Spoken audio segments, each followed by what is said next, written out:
As you can see, we are not in Dallas this week. The Smash Beer 400 had to be postponed after a tornado damaged the Dallas Speedpark the Friday before the race. So the ARLA wagon train had to pack up and move the season opener to Daytona. This is sure to please some of the older fans, as Daytona had opened the season from 1973 until 2010. Hopefully we will get this race in soon. Scott, it's all yours. Thank you, Earl. Ashley Tucker takes the Cromwell Pole Award, coming off of her rookie shootout victory, in which she collected 25 points doing so. Riggs Motorsports teammate Ricky Navarro started on her outside, and in row number 2 are Kiriki Hitsuno and Edwin Schwartzlowski, sporting Hope for All Children's Charities colors this week. Tucker gets off to a pretty good start, while Navarro comes under attack from Hitsuno in the 6th. Hitsuno is then going to come after Ashley Tucker, but coming through the corner on the inside will kill most of your momentum, while the car on the outside will retain his or her momentum. So Hitsuno is going to have a difficult time getting around the 57. We saw a lot of this in practice just a couple of days ago. Joseph Howard tries to force it 4 wide for the lead. He wisely backs off, but not before Leslie Riggs, Kiriki Hitsuno, and Ashley Tucker all make contact with each other, trying to give him room. That could have been a very big crash that we would not have needed early on in the race. Ricky Navarro and teammate Allie Riggs are racing each other a bit too hard, and they almost cause a big accident. So we've got more people who really should know better, not quite using their heads early on. Mac Ryland is running up inside the top 10 in the opening laps. However, we are already starting to see that it's going to be very difficult to move up through the pack.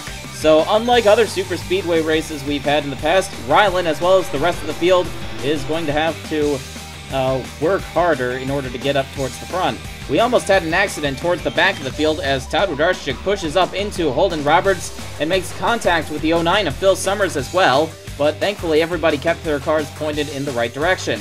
Todd Stater has already fallen off the pace. The green racing machine seems to have been underpowered all weekend, and it looks like they did not get their issues solved before the race. Hopefully Stater won't be too much of a nuisance if the leaders catch him.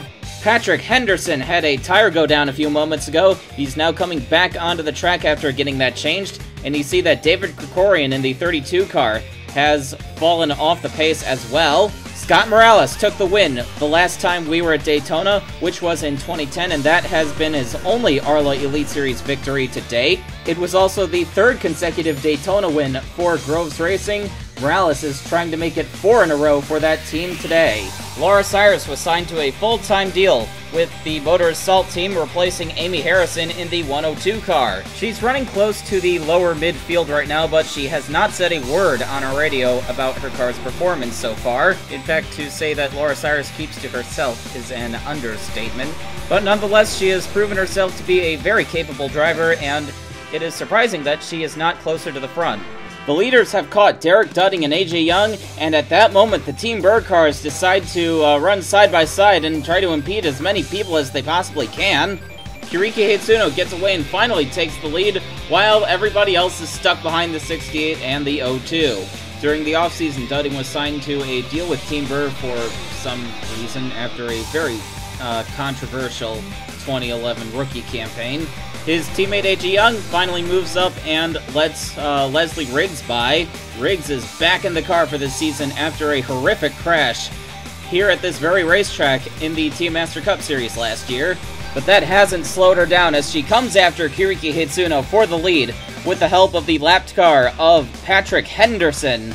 Riggs, easily one of the stars of the series, is doing an absolutely fantastic job considering that she hasn't been in a car since last summer, but here comes Joseph Howard with the help of Leigh Gruel around the 50 car. And now Joseph Howard will move into the lead of the race. David Krikorian is now going to impede Joseph Howard, and Leslie Riggs immediately takes advantage and pounces on Howard, taking the lead right back.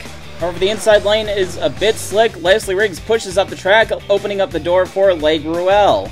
In the meantime, Krikorian seems to have enough speed to keep up with the leaders, so if he can get by them and catch a quick caution, he could get right back in this thing. Speaking of a caution, Cody Richards pushes up into Lucas Sweeney and then makes a bit of contact with Krikorian. He then spins himself off of Allie Riggs' bumper and into the inside wall. Here is the incident from Allie Riggs' perspective. She's running 3 wide with Richards and Sweeney, then Richards bobbles and sweeps across her bumper. There's not much she could have done about that, and Allie Riggs merges back into traffic safely, although she loses several positions. Just about everybody came into the pits. Leslie Riggs takes fuel only, and then, contact with Tiffany Matthews in the 116. That would cause a bit of front-end damage to both cars. Let's go on board with Matthews, who just came out of her pit stall, and it looks like she just didn't see Leslie Riggs coming out right in front of her, and you really got to be paying attention to traffic in the pit lane. Laura Cyrus and Zachary Zins opted to not pit this time around, and Cyrus leads on the restart with Zins in second. And Cyrus gets a very good jump over the 99 car. However, you want to be careful about doing that at Daytona because the field will just come back and swallow you up. And that's exactly what happened to Cyrus, as Zins is able to get by the 102 without too many problems. And now the A1 racing car will lead at Daytona. That team has been struggling for much of its existence, but it looks like that Zins just might be what they need to start running up front. And now it looks like Mac Ryland in the 86X has a nice burst of speed coming through turn number 2. Both Ryland and Zins are making their first start in a points race. Oh, we got a car upside down! Scott Morales and Lucas Sweeney get together, and Morales goes for a ride. Ashley Tucker is around. We got a big crash in the backstretch. Lucas Sweeney, someone hammered into the back of him. Oh, and Cody Yamada in the 22 is now doing barrel rolls. We've got a big mess on the backstretch. Just a few laps after the restart. Now here's a look at what happened to Yamada. The whole track became blocked, and he got jacked up off the ground by somebody. I think that was Michael Madrigal in the 64. Greg Woodard in the 41 did a very good job at avoiding this. He slammed on the brakes and just barely squeaked by. Looking at the aerial shot, it looks like Lucas Sweeney actually might have moved down into the 78 car and carried them both into the wall. Ashley Tucker hits him and goes around. I think Kyle Gaffigan may have clipped him. And then here comes a big wall of spinning cars. Rachel Rainsford absolutely nails the 6 car of Kiriki Hitsuno. Let's go on board with Phil Summers, who was quite a ways back but still got caught up in this wreck. There is the smoke. He's going to get on his brakes. Commits to the middle, but Allie Riggs just appears right up in his path. And then he got clobbered from behind. There's Yamada going up into the air. Here's what Michael Madrigal saw, and he was even further back than Phil Summers was. There's the smoke, and he's still staying on the throttle. And now they're right on the accident scene, but by then it's really too late to do anything as he slams into the back of the 22 and sends him for quite the ride. And now from the 6 car of Kiriki Hitsuno, I believe she piled into the back of somebody. She's running on the inside, so she's in a pretty good position to avoid everything, but no, she slams right into the 8 car of Lucas Sweeney. Oh, and there is Rachel Rainsford. That was a heavy, heavy hit by the 171 car. Let's go see what Rachel Rainsford saw. She is running in a second pack, pretty far behind the leaders. There's the smoke up ahead, and she's going to take to the grass. A good job on her part, but Kiriki Hitsuno's tail was just right there.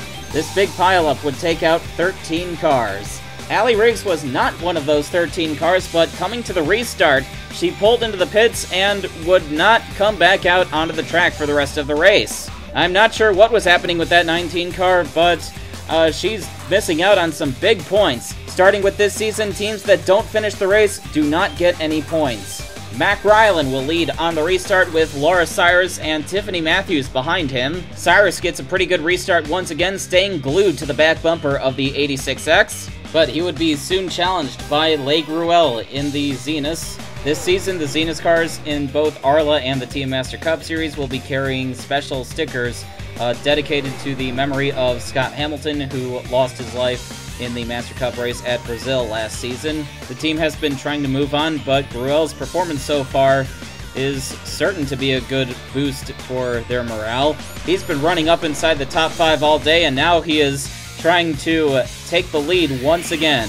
And if you look behind Gruel, you see that Ben Atkins and Holden Roberts have now moved up into the top 5.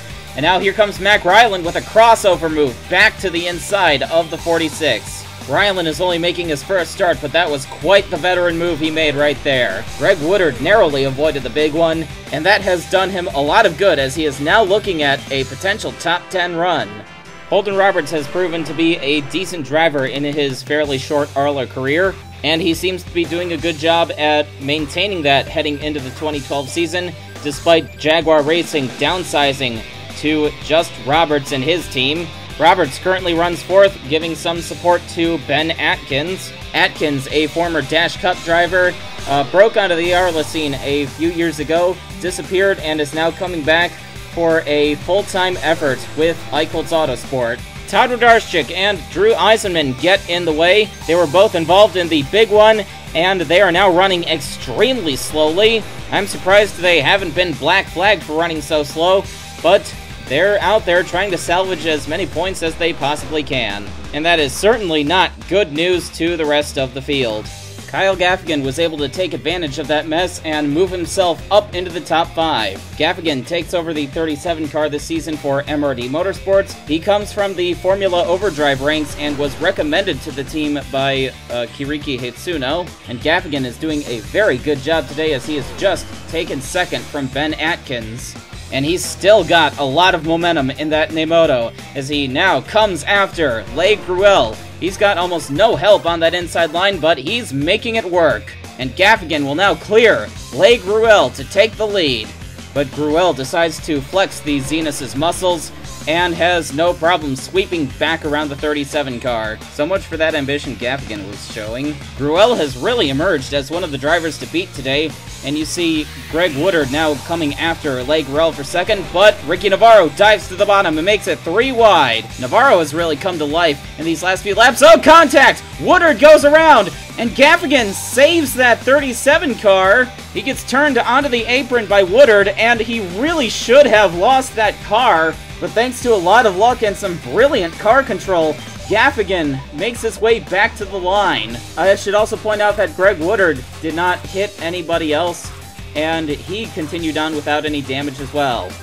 Gruel leads on the restart with Ben Atkins and Eric Jackson right behind him. I really haven't talked about Eric Jackson today. Jackson, like Leslie Riggs, is also making his comeback after a serious accident sidelined him for the rest of the 2011 season, and it's very good to see him step back into the car. Jackson is by far one of the more interesting characters on the track, and we definitely need more people like him around. Leslie Riggs is blasting her way back up to the front after pitting just a couple of cautions ago to repair that damage she received in that pit lane collision with Tiffany Matthews. Riggs is easily one of the fastest cars on the track. She's cutting through the field in just the kind of late race charge we've seen from her so many times in the past. So it'll be very interesting to see what she can do as the laps wind down. Eric Jackson is still lurking back in the 4th position. He opts to stay high and leave Kyle Gaffigan all by himself in the low line, but Gaffigan is doing a very good job in trying to hold his own on the inside. And now Jackson cuts low, going into turn number 1. He's going to take 3rd from Ben Atkins, as you see Kyle Gaffigan now going for the hole left by Le Gruel. He's going for the lead once again now that he has some support on the inside, but Gruel then cuts down and takes the lead back from Gaffigan, or at least he's trying to. Gaffigan certainly isn't making it too easy. That high line certainly appears to have some fight left, as Gaffigan carries a ton of speed down the backstretch and into turn number 3. Ricky Navarro is going for 3rd now with the rear end of that 34 car completely caved in, but he washes up the track, opening up the door for Joseph Howard. And behind Howard is Leslie Riggs. She is caught right up to this lead group. But we got a caution with 8 laps to go, just before the battle could get very interesting. Drew Eisenman's engine lets go, and I guess he dropped a lot of fluid on the track, so the officials threw the yellow flag for the 26 car. Le Gruel continues to lead on the restart. It will be 3 laps to go when they get to the line. Gruel has some very strong cars behind him, including Joseph Howard and Leslie Riggs, who were coming up to the front at a quick pace. Gruel gets a very nice start over Kyle Gaffigan, but that may hurt him in just a few moments. Nobody's making any ambitious moves yet among the leaders. And just as I say that, Joseph Howard dips to the inside of the 34 car for 3rd. Coming off of turn number 2, Kyle Gaffigan dips to the inside to get some help from his teammate. Gruel makes a really half-hearted attempt to defend his position, and now he's going to come under attack from Gaffigan as Howard now goes for the lead, making it 3 wide on the 37 and 46. Gruel loses a lot of momentum as he drops back to 4th. Now Leslie Riggs is coming up towards the front as well. Howard leads with 2 laps to go. He decides to not help out his teammate and go for the win himself. Howard, the former 3-time Team Master Cup Series champion, took his first ARLA victory in last year's season opener. Leslie Riggs, running on the inside line behind him, is going for her 9th win. Kyle Gaffigan is doing a very good job at holding his ground on the outside. Gaffigan is going for his maiden win. Gaffigan is now trying to nose ahead of the 17 car with the help of the 46, who has been very strong all day. Coming through turns 3 and 4, they are almost dead even, with Joseph Howard nosing ahead just a little bit, and he remains just inches ahead of the 37 car coming to the white flag. It looks like it could be a 2.5-mile drag race between the MRD teammates. No matter who wins, I think team owner Tom Delgado is going to be very pleased with how things are shaping up so far. Gaffigan had almost half a car length on Joseph Howard coming into turn number 3. Oh, but Gaffigan appears to bobble in 4. Howard has quite the advantage on him now, and that has killed Gaffigan's momentum. Coming to the line, Joseph Howard will take win number 2 of his ARLA Elite Series career. And that is going to snap the streak of first-time winners that we've had in the season opener since 2001. Kyle Gaffigan came oh so close to winning in his first full-time season, but how about Leslie Riggs? Her first time back in the car, and she pulls out a 3rd place finish. So she's definitely picking up right where she left off. Le Gruel, I think we can safely say, had much more than a 4th place car, but things did not quite work out for him after that last restart. Ben Atkins, a very impressive 5th place finish for the Eichholz Autosport team. Ricky Navarro comes home 6th with a caved-in rear end. Greg Woodard, first top 10 finish in his first ARLA Elite Series start. Eric Jackson also comes back to finish in the top 10 after sitting out for the majority of the 2011 season. Tiffany Matthews finishes 9th in her first start as a full-time driver. And then Laura Cyrus quietly finishes in the top 10. The only car to be using Orphanol fuel. Everybody else in the top 10 is running on Spirit gasoline. So the fuel war that has started here in 2012 is looking pretty one-sided so far. And now let's check out round number 2, where Taylor Brillen has taken the Cromwell Pole Award. Brillen won 4 poles last season, so it looks like she's picking up right where she left off. She gets a pretty good start, but she brings M&J Racing teammate Brenda Riggs right with her. And here comes Brenda Riggs on the attack into turn number 1.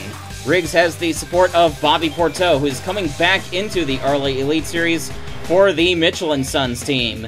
But coming to the end of the first lap, Porteau decides that he wants to lead, and so he decides to steal the top spot away from Brenda Riggs. But Brillen decides to come back on the attack. She's got the 63 of defending series champion Kevin Monroe lined up behind her, and with a nice burst of speed going into turn number 1, gets under Bobby Porteau, but Porteau's going to do a pretty good job at holding her off on the high side, just as we saw in round number 1. They're almost neck and neck coming off of turn number 2, but Porteau has a lot of momentum left over, and he powers by the 65 with the help of Brenda Riggs, so Porteau is doing a very good job at defending the lead in the early laps. He's certainly showing why he won the series championship in 2010 and got called up to the TM Master Cup Series, and I think I just saw a little bit of contact between the 696 of Jennifer Goodwin and Casey Campbell. Anyway, Brenda Riggs is going to try to make a move on Bobby Porteau once again. She gets a pretty good run off the corner as I see Lane Cranston shoving Jason Teller up high. This is going to be really close coming back to the line, but it will go to Brenda Riggs. Cletus McGuffey and Paul Lyons have fallen off the pace in the early stages, although this was kind of expected of them. Neither Backroads Racing nor Team Burr are the most well-funded teams in the series. They can have a nice battle to themselves, I suppose, though if I were Paul Lyons, I would be careful around the 04 car, as Cletus McGuffey was previously suspended for 6 races after found to be driving under the influence at Mosport.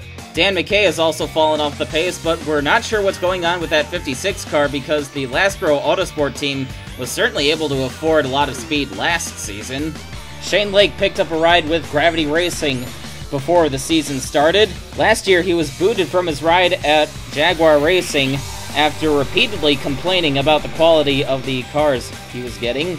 Maybe now that he's getting this second chance, he will have a better outlook on his team. And we got a crash in front of Shane Lake. Bixby Foote and Benji Flynn are around. Flynn pushes up into Foote coming off of turn 2, and they both go around with the help of Vijay Pashanda. Shane Lake clips the 14 car. I'm very surprised that more cars didn't get involved in that. That could have been a very big crash. Coming to the caution, Kevin Monroe has blown up in the 63. Your defending series champion goes out of the race on lap 10. This is a disastrous start for Monroe and M&J Racing. Bobby Porteau and Jason Teller also come into the pits with terminal issues. It looks like it's going to be a long and nerve-wracking day for some of these SAR drivers. Barton Sandy leads on the restart. Much of the field pitted, but about the first 6 or 7 cars didn't. In fact, you see that Cletus McGuffey has restarted in the 6th position, but he is clearly not going to stay there. Sandy gets off to a very good start over Herbie Finkelberg, who is faring much better than his teammate David Krikorian. Krikorian fell off the lead lap in round 1 and never quite recovered. Local boy Marty Wright is the Empire Drive the Dream participant this week. While I still think that this promotion by Empire Rent-A-Car is a terrible idea, Marty Wright is doing a pretty good job at hanging back and just learning how to drive a race car. Seiju Dezhao has a new home at Kurt Walker Motorsports after being booted from the 37 car last year. He is joining his childhood friend Namimura at the Walker team. Dezhao is running in the midfield right now, but the Walker cars have been very fast in preseason testing, so we'll see what he can do with that car later on. The second caution came out on lap 18 as Barton Sandy, Bob Steffens, and Lawrence Burr were running 3 wide. The 999 and 211 get together, sending Sandy around. Bob Steffens bounces off the wall. Benji Flynn goes spinning after contact with Herbie Finkelberg. Nick Howard goes for a ride after Jennifer Goodwin sends him onto his side. A few cars had some significant damage, but nobody dropped out. Tyson Lautenschlager leads on the restart with Rip Tyler and Jim Moray right behind him. Seiju Dezhao pulls to the inside of the 28 car right after the restart, but he doesn't quite have the support he needs on the inside line. Ebenezer Quiggles Jr. is coming up towards the front in a hurry. Lautenschlager and Rip Tyler are dueling for the lead just in front of him. Quiggles was very fast in the rookie shootout before mechanical problems took him out of contention for the win, but so far he's doing a very good job at redeeming himself. We apologize for missing this, but Harry Essanola blew his engine coming to the restart, so that's another SAR motor that has gone out today. We are really going to be keeping an eye on this as the race goes on. Taylor Brillin is trying to make her way back into the lead. Oh, Casey Campbell pushes up, takes both Brillin and Rip Tyler into the wall. The caution doesn't come out, but the 65 and the 16 have some pretty significant damage. In fact, Rip Tyler would cut his tire down, and that caused a lot of internal damage to the 16 cars, so Tyler would have to drop out of the race.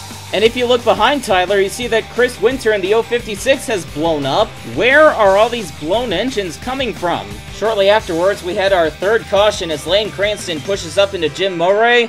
Moray goes spinning to the inside. However, he's going to keep that 28 car off the wall, but the caution flies anyway. So we get a caution for a car harmlessly spinning to the inside, but we don't get a caution for blown motors all over the place. Interesting. Brenda Riggs leads on the restart. Nick Howard is off the lead lap. Ebenezer Quiggles Jr. runs second. Casey Campbell is third. Andy Pearson peeks to the inside. Whoa! Casey Campbell throws a wild block on Andy Pearson. I have to say her driving has been a bit out of line considering some of the earlier contacts she's had with Jennifer Goodwin and Taylor Brillin already. Nick Howard, in the meantime, is running well off the pace, and he decides to make use of that by holding up the outside line. Casey Campbell is directly behind him. I wouldn't be too surprised if she just dumped him or something. He just let Rybert Scott by on the inside. Dale Hill, Yevgeny Kuznetsov, and the rest of the inside line goes right on by, picking up free positions. Caution 4 would fly soon after, involving Lane Cranston again as he gets into Darren Grant coming off of turn 2, collecting Namimura. Mura goes head-on into the wall on the backstretch. She goes spinning to the inside, almost being clobbered by Bigsby Foot, and that will take Mura out of the race. Darren Grant continues on. I'm not sure what's up with Lane Cranston. He's caused 2 incidents in the same fashion. Brenda Riggs once again leads on the restart with Ebenezer Quiggles Jr. behind her. Andy Pearson has moved up to 3rd, and he almost tried blocking Seiju Dejao. Nick Howard is once again really slow, allowing the top 2 cars to get away. Howard is really making quite the nuisance of himself. He lets Libby Bell go by on the inside, so I guess we should be thankful that Howard's being at least somewhat courteous. Pearson goes by, as well as Yevgeny Kuznetsov, who is making his way up towards the front slowly but surely. Jared Worth is making a bit of noise as the race goes on. He is currently running up inside the top 10 in his first start. Worth will be running on a partial schedule with backing from ARC helmets, but running behind Worth are 2 cars that have made nice recoveries. Taylor Brillen has repaired that damage she received to her right side, and Bigsby Foot has come up through the field after his spin. Seiju Dejao makes a move on the inside of Ebenezer Quiggles, but he has no support on the inside, but it looks like he may get some help from James West and Lawrence Burr, who have been nowhere near the front all race long. However, at the moment, it looks like West is just trying to take 3rd for himself. James West has not had a run this good in quite some time. Robert Scott is lurking back in the 6th position. It wasn't certain whether or not Evans Motorsports would return until, well, pretty much the last minute, much to the irritation of the officials and merchandise vendors, I might add. Vijay Pushanda is also having a very quiet run up in the 7th spot, easily one of the best runs for Math Motors to date. Brenda Riggs has just blown up from the lead. The apparent SAR unreliability strikes once again, and at the worst possible time for Brenda Riggs.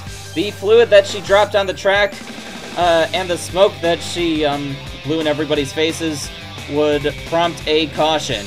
Ebenezer Quiggles Jr. inherited the lead, but under yellow, the engine would go on the Division by Zero car. So the top 2 cars lose their engines in the span of just a few laps. This race is turning into a bit of a joke at this point. I think it's going to come down to whose engine will last the longest. In the meantime, James West happily accepts the gift of the lead of the race on the restart.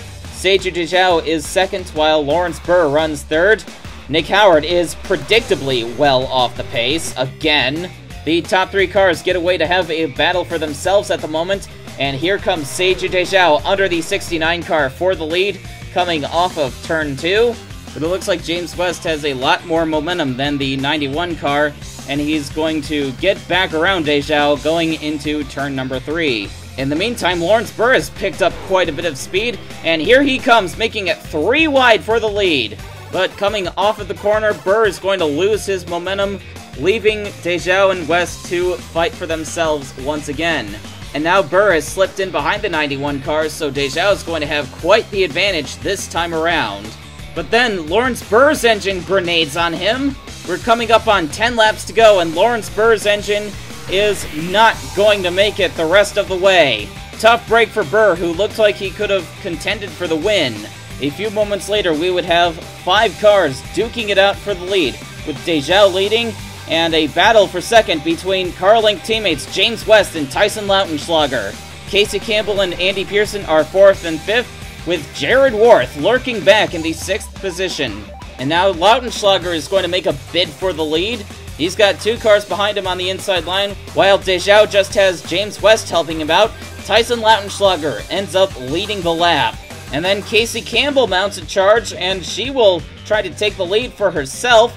Jared Worth is still back there. He can't quite catch up to the leaders. Campbell leads by half a car length at the line, but here comes Lautenschlager back up the outside. He's got a lot more support than the 10 car does. Lautenschlager and Campbell are almost dead even coming through turns 1 and 2. It's going to be interesting to see what Lautenschlager can do off the corner. It looks like he's slowly inching his way past Campbell, but now Dejao is trying to cut down to the inside. That's going to hurt Lautenschlager, as now Campbell has more support than the 4. Campbell rallies back around Lautenschlager, coming through 3 and 4, and she clears him. Lautenschlager gets back up to the rear of the 10, but now Dejao tries to make it 3 wide for the lead.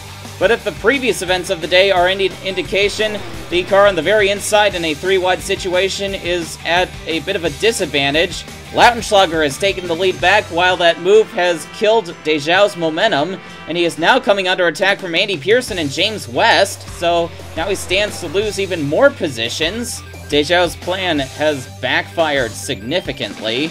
The leaders would encounter trouble in the form of Scott Dalitz.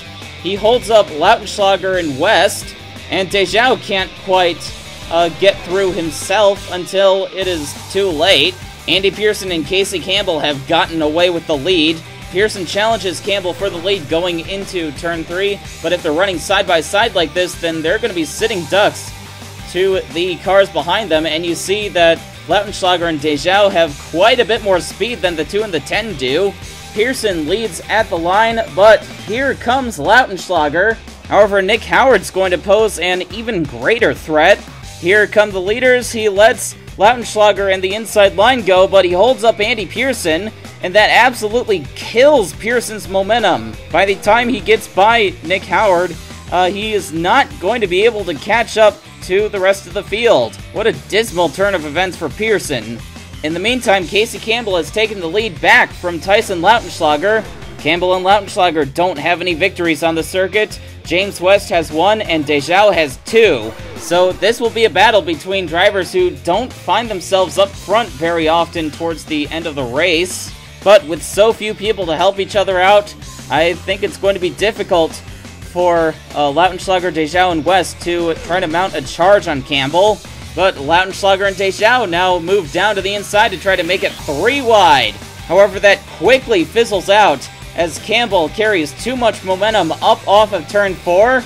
Campbell has just taken the white flag, and behind her is exactly what she wants to see. Dejao and Lautenschlager duking it out for second, and James West looks like he wants to join in the fun as well. And thanks to this, Campbell would remain unopposed as she comes down to take her first ARLA Elite Series victory.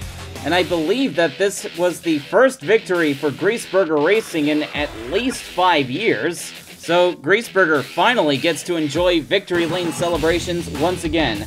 Tyson Lautenschlager, Seiju Dejao, and James West have some very strong finishes. Some of their better runs in quite some time. Despite losing the draft late in the going, Andy Pearson manages a top 5 finish. 6th is Libby Bell. Vijay Pashanda scores the highest finish for Math Motors so far in their existence. Yevgeny Kuznetsov finishes a very quiet 8th for RUS Autosport. Lane Cranston is probably going to have to write some letters of apology, but he still manages to finish 9th despite his troubles today. And then Jared Worth, in his first start, finishes in the top 10. And now let's look at our point standings. Casey Campbell and Joseph Howard are tied for the points lead, but the lead ultimately goes to Campbell because she led more laps than Howard in her race. Ashley Tucker, despite getting caught up in an accident, remains 3rd because of the 25-point bonus she got for winning the rookie shootout. Leigh Gruel is 4th, 14 points behind the leaders. Tyson Lautenschlager is 15 points behind. Kyle Gaffigan is tied with Lautenschlager. Leslie Riggs and Seiju Dejao are tied for 7th. James West is 9th, and Andy Pearson rounds out the top 10, but he is tied for that position with Ben Atkins.